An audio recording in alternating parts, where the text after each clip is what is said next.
It can, some stuff is even the information, yeah, not just so much the genetic encoding, but the proteins that are passed down and their encoding hold the belief.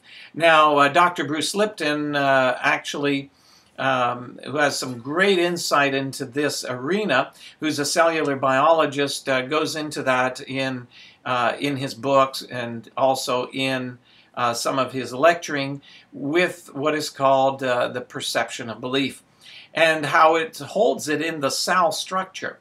And I think this is important because the beliefs, the beliefs get encoded into our physical being.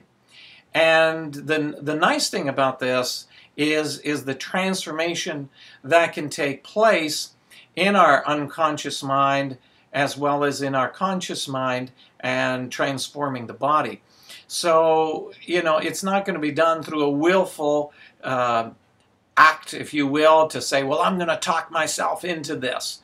Well, meditation can alter much of this. The right kind of praying that is positive, meditative, that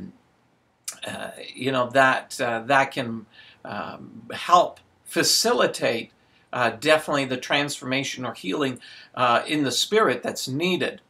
And it's important for us to understand these factors because without a spiritual transformation, such as I've kind of mentioned to you, that as the divine comes in to your spirit, there's a transformation that takes place, and the Creator is the one who transforms us, because we need that internal support. We've learned just through living, we need as infants, we need our mother. We, particularly for food and for warmth and protection, we need this in order to survive. So we need social connectivity. And this is external, letting us know that we're safe.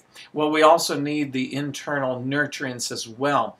And so that's our spirit. Our spirit needs this kind of support in order for us to truly be healthy individuals. And so I wanted to bring about the distinction because the spirit is the unconscious mind. And with that thought in mind, it's important to know that when we have deep-rooted beliefs, such as what I mentioned to you before, is that I'm a bad person.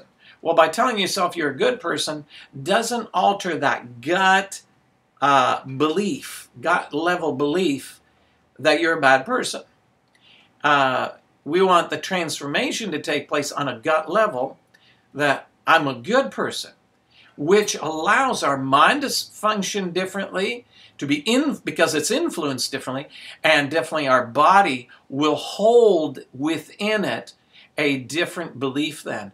But it takes a number of interventions, and I've mentioned about correct type of prayer, spiritual communication, correct type of meditation. It also takes interventions such as psychotherapy, which is a good forms of psychotherapy that can get at the root of these, are things that our more recent years have been discovered and developed, such as sensory motor psychotherapy developed by Pat Ogden, which is a body-oriented therapy, which is a way in to that deep unconscious part of us that can bring about with the body a great and tremendous transformation, healing transformation. EMDR, eye movement desensitization and reprocessing.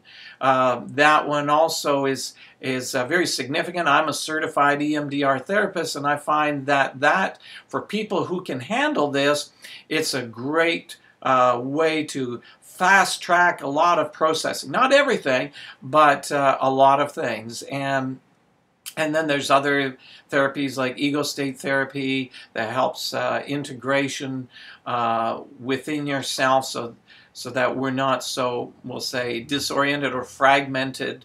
And also, emotional freedom techniques. And then there's some homeopathic type remedies that help also on a body level begin to release on a physiological level some of these deep-rooted beliefs as well.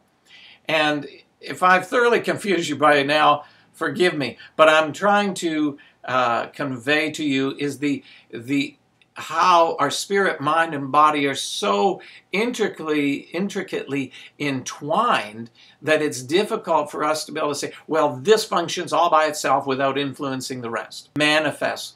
And so that's the way it actually operates in this universe. It's the way actually God set things up. So it's a good order to kind of follow. I think that to work at things from a core belief level, from the spirit, the unconscious mind, is the place to begin. We definitely can't do it on our own. I know when I've worked on my own stuff, I can't mentor myself. I can't be my own therapist. I can't be my own spiritual overseer. I can't even be my own financial coach or even physical coach, as far as my personal trainer.